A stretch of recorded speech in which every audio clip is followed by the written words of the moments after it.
Hey, did you get that email I sent you? Yeah, I forwarded it on to Gail. Perfect, thanks.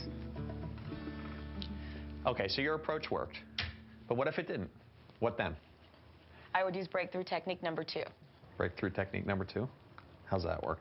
Take a time out. And what, have him sit in the corner for 5 minutes? No, very funny. Taking a time out gives everyone a chance to stop and catch their breath. Okay. I'm sick of the way this city treats people. I did nothing wrong here except going out of town for a few days. And your smug attitude, it's insulting to me. Talking to me like I'm some kind of an idiot. Okay, Mr. Goodson, I'm sorry to interrupt, but I need to put you on hold. I'm going to pull your file. Please hold a minute. Hello? Hello? With a timeout, you step away, take a break, and give the customer a chance to cool off. This works especially when you can tell the more they talk, the madder they get. Okay, thank you for waiting, Mr. Goodson. I have your invoice in front of me now. All I'm saying is that the city needs to give people a little more time. Okay, how about this? Why don't I have a crew chief come by and inspect the job that we did on your property tomorrow? Oh, that's a start. Okay. It's amazing how just taking a timeout will allow the customer to cool off and realize that they're being unreasonable. Not to mention giving yourself a chance to gather your own thoughts. I bet you guys get a lot of irate customers over in communications. Didn't used to get them until the mayor transferred city oversight of a local cable company into my department. Oh, I remember this one guy. He was mad. You don't understand. They have come out twice before, and still all I get is static. I pay good money for premium channels, so is it too much to ask that I might actually get to watch when I feel like it? I can certainly see why you're upset, Mr. Fisk. These kind of situations can be very frustrating. Well, that's brilliant. That is just brilliant. The city sure hires the best and the brightest, don't they? When I'm faced with unhappy customers, I do my best to keep my emotions in check, which can be especially challenging if they're being abusive. Primazoid finishes his lunch break. Another important step in dealing with difficult customers is to use positive language. Instead of saying what you can't do, focus on what you can do for the customer. Because I was about to lose it. All right, here's what I can do for you. All right, I can contact the help desk manager personally and see why they're having a problem getting your service restored. Your department awarded them the franchise in the first place. Make them do it. I don't want more talk. I want action. I'll establish what their plan is and call you back with the details. Then, I'll follow up with you within 24 hours to verify that the repairs have been completed. Okay? Well, I guess that could work. All right. It's also a good idea to have the customer make small decisions. Even though you are in the driver's seat in terms of establishing the ultimate solution, pick an aspect of the solution that would allow the customer to choose among possible options or express a preference on some portion of the outcome. Scratching his head for 20 minutes. All right. If they have some flexibility in the scheduling, would you prefer morning or afternoon tomorrow? I work from home, so I'll be there either way. All right. And would you prefer the technician call you to confirm their arrival time, or will my call take care of it? Fewer calls, the better. Just so long as they show up when you say they will. Finally, it's very important that you know what you can offer. Let's face it, most irate customers are looking to get something. Something fixed, something replaced, a refund, even a free cookie. So know what solutions are within your power to give. But just because he comes a third time, it doesn't mean it's going to get fixed. Fair enough. All right, but until I know what the problem is, I can't make any promises. And what I can do for you, though, is talk to them about a credit on your bill for your documented downtime. Thanks. I guess. Although I don't know why I'm thanking you. You're the ones who messed up, not me. All right, we'll take care of it. Well, in the end, the cable company got it fixed. Turned out that this guy's landlord tried to make some changes to the lines on his own, and everybody in his complex was affected. All right, so I can see how you're able to get him to calm down and say it worked with you. But he can't be calling you names. I mean, what if he kept up with that? Then I may have turned to breakthrough technique number 3. Breakthrough technique number 3. Yeah, that's where you draw the line. It's really your last resort. I am sick of dealing with all the idiots in this building. You are all just a bunch of zombies marching around spouting the company line. If you don't want to help me, then why don't you just admit that you are as clueless and incompetent as the rest of them? When a customer becomes very belligerent, I sometimes turn to the final breakthrough technique, number 3. This is where you draw the line.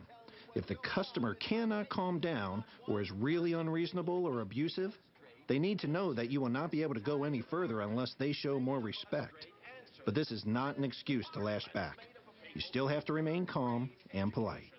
All right, sir, if you don't behave in a more civil manner, I can't help you. And I'm going to have to ask you to leave the premises. Customer service involves making some accommodations, but you do not have to tolerate personal attacks or inappropriate behavior. You're kidding, right? Unfortunately, I'm not. Listen, okay. I'm a little fed up. That's all. All right. Then let's work together to come up with a solution. Okay? Okay. Why don't you give him a call and see what you can do? All right, I'll be right back. I should have drawn the line with Mrs. Perry. Mrs. Perry? The woman with rhododendrons? Rhododendrons. It's a long story. Well, just remember that drawing a line is sort of your last resort. Around here, first we try to transfer the customer to someone else or take a time out. Okay, I got it.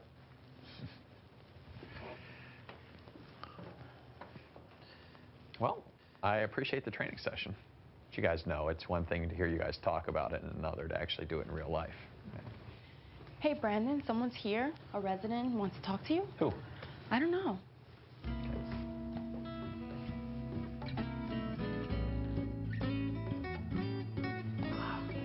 Great. It's Mrs. Perry. Mrs. Perry? The woman with the rhododendrons. Hey, just go out there and do your job. You'll be fine. Go on. You know what to do. Okay. Good luck.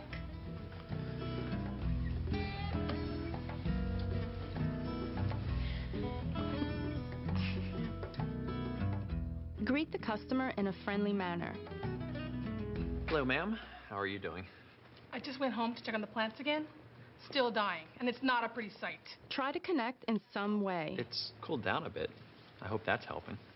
I wish that it was. But Next, give them your full attention and listen. here's the deal. I talked to 2 people this morning before I got to you, and no one had a clue what they were talking about. This thing is just turning into a fiasco. Show the customer that you care. Use words and body language that convey concern and empathy.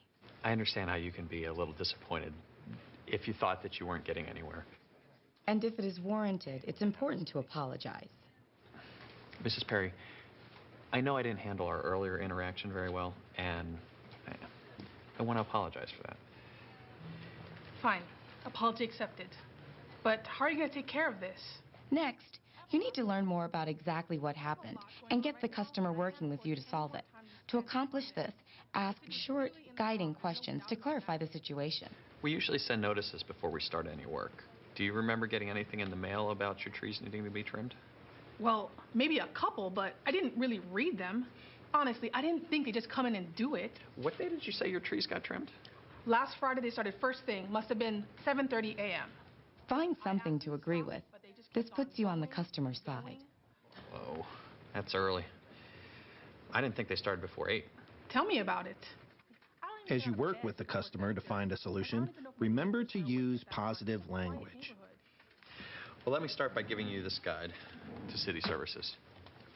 There's a whole section on trees and shrubs, what the residents' responsibilities are, and what we can do for you. Move the customer into more positive territory by having them make small decisions along the way. There's this form that you can fill out a written complaint. Or if you prefer, we can ask the operations manager to give you a call back as a first step. Oh, I don't want to fool with any forms. Just have your manager call me, I guess. Finally, as you work towards a solution, know what you can offer. Oh, we can also submit your request to the community ombudsman for an independent review. What does that cost?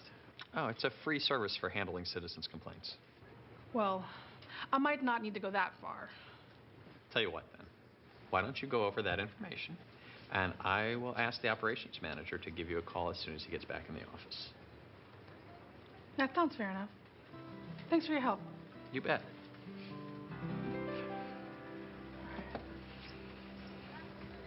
Well, How'd it go? Piece of cake. Having a plan sure does beat arguing. Gets easier and easier as you go. Thanks for your help, guys. Hey, got another customer. Hello, ma'am. How you doing today?